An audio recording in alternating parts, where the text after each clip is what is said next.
ને આ તરફ વાત રાજકોટની પણ કરીએ, જ્યાં શહેર અને જિલ્લામાં પણ ધોધમાર વરસાદ થયો છે। ભારે પવન અને કરા સાથે ધોધમાર વરસાદ થયો। ભર ઉનાળે રાજકોટની અંદર ચોમાસા જેવો માહોલ જોવા મળી રહ્યો છે। કરા સાથે વરસાદ પડતા વાહન વ્યવહાર પ્રભાવિત થયો છે। શહેરના અનેક વિસ્તારોની અંદર વરસાદી પાણી ભરાઈ ચૂક્યા છે અને 150 ફૂટ રિંગ રોડ અને મવડી વિસ્તારમાં પણ વરસાદી પાણી ભરાયા હોય આ ચોમાસા જેવા માહોલ અત્યારે રાજકોટ શહેર અને ગ્રામીણ પંથકમાં જોવા મળી રહ્યા છે। રામનાથપરા અને લલુડી વોકડીમાં પણ પાણી ભરાઈ ચૂક્યા છે। કમોસમી વરસાદ પડતાની સાથે ખેડૂતોની ચિંતામાં પણ વધારો થઈ રહ્યો છે।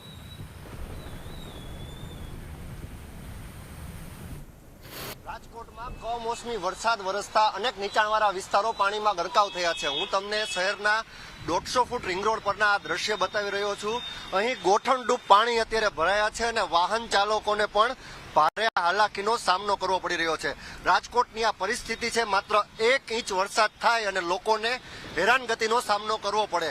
રાજકોટ શહેરના અમીન માર્ગ પર તોતિંગ વૃક્ષ પણ ધરાશાયી થયું હતું અને સાથે અનેક નીચાણવાળા વિસ્તારો પાણીમાં ગરકાવ થયા હતા। શહેરના રામનાથપરા વિસ્તાર હોય, મવડી વિસ્તાર હોય, માધાપર ચોક વિસ્તાર હોય કે પછી રામાપીર ચોકડી વિસ્તાર હોય, તમામે તમામ વિસ્તાર છે અને ખાસ લલુડી વોકડી વિસ્તારમાં પણ પાણી ભરાયા છે। હાલ અત્યારે વરસાદ રહેતા ધીમે ધીમે પાણી ઓસરતા જાય છે, પરંતુ રાજકોટ મહાનગરપાલિકાની કામગીરી, જેને કહેવાય કે પ્રી મોન્સૂન કામગીરી જ્યારે ચોમાસા પહેલા કરવામાં આવતી હોય છે, પરંતુ અત્યારે કમોસમી વરસાદ છે અત્યારે છતાં પણ આ જે 1 ઇંચ વરસાદમાં રાજકોટની હાલત છે તે સ્પષ્ટપણે દ્રશ્યમાન થાય છે।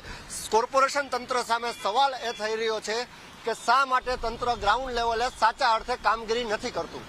કેમેરા પર્સન કિશોર વાડોલિયા સાથે Rishi Dave, news capital channel, Rajkot.